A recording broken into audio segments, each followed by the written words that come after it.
나는 영국에서 대학교를 졸업했다. 그리고 로렌스라는 과친구이자 룸메이트가 있었다. 하루는 거의 다 지나갔을 때 나에게 묻는다. Were you productive today? 나는 머뭇거리며 나 이렇게 말하고서는 무엇인가 기분이 안 좋았다. 아니, 그것보다는 무엇인가 빠진 느낌이었다. 효율적인 하루를 보내는 것만이 항상 최선인가?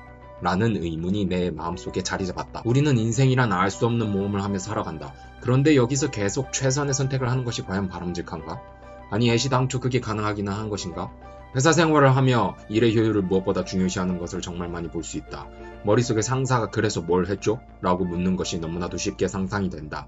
그럼 이제 알고리즘을 배우면 알게 되는 Explorer와 Exploit이라는 개념에 대해서 알아보자. 예를 들어 A 지점에서 B 지점까지 가는 길이 두 가지 알려져 있다고 가정해보자. 그리고 그 길이 각각 Way 1, Way 2라고 하겠다. Way 1이 Way 2보다 빠른 길이라고 한다. 그러면 우리는 Way 1이 최적의 선택이라는 것을 알 수 있다. 이때 Way 1을 선택하는 것이 바로 Exploit.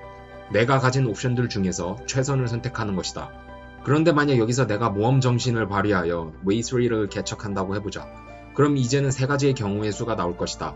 다음과 같이. 즉, Way 3가 가장 빠른 길이 될 수도 있고 가장 느린 길이 될 수도 있다. Way 3를 explore 하는 것은 가장 좋은 결과 혹은 나쁜 결과를 가져올 가능성이 있다. 마치 양자 역학적인 접근 방식 같다. 당신이 지금 성과를 내지 못하는 것이 모험을 하고 있기 때문일 수도 있다는 가능성이 생긴 것이다. 그렇다면 이 익스플로어를 통해 창의성이라는 다소 모호한 개념을 한번 들여다보자. 창의성은 기존의 것과는 다른 무엇이므로 시도하며 실패를 딛고 새로운 관점으로 바라보아야 한다. 매번 똑같이 최선의 선택을 하려 한다면 local maximum, 즉 우물 안에 갇힌 개구리나 다름이 없다.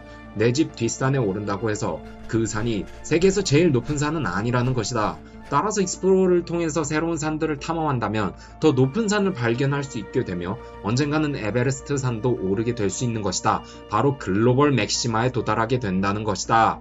또한 우리가 살아가는 세상은 이 예시와는 비교도 안 되게 복잡하며 운의 요소가 크게 작용한다. 만약 내가 믿고 있던 선택이 갑자기 나쁜 운으로 인해 퍼포먼스를 내지 못하게 되는 난감한 상황이 발생하는 경우는 어떻게 할 것인가? 다양한 선택안들을 미리 탐구해 놓는 사람들은 더 많은 선택안들을 가지고 더욱 상황에 유연하게 대처할 수 있을 것이다. 바로 삶의 지혜라고 불리는 부분이다. 자, 지금까지 영상을 보았다면 전반적으로 Explorer라는 개념을 상대적으로 강조한 것을 볼 수 있다. 하지만 여기서 진짜 중요한 것은 Explorer와 Exploit의 적절한 균형을 마치 음과 양의 조화처럼 유지해야 한다는 것이다. 그러나 우리는 알다시피 Exploit에 너무나도 치우쳐져 있다. 마치 여러분이 섭취하는 영양제 오메가3와 같다. 오메가3와 6는 우리 몸에서 1대1 비율일 때가 가장 인상적이지만 우린 오메가3만을 주로 챙겨 먹는다. 왜냐하면 오메가6는 음식물을 통해 이미 과량으로 섭취하고 있기 때문이다. 눈앞에 놓인 목표를 향해 미친듯이 질주하며 우리나라는 눈부신 성장을 이루어냈다. 하지만 이제는 그 기계적인 사고방식의 한계점이 보이며 한 생물체로서 다양한 생각과 감정을 느끼며 모험을 통하여 삶을 더욱 풍요롭게 할 수 있다면 진정한 성장을 할 수 있지 않을까 싶다. 그러니 만약 여러분 상사가 성과 만능주의로 당신을 닥달한다면 이 영상을 오메가3와 함께 한번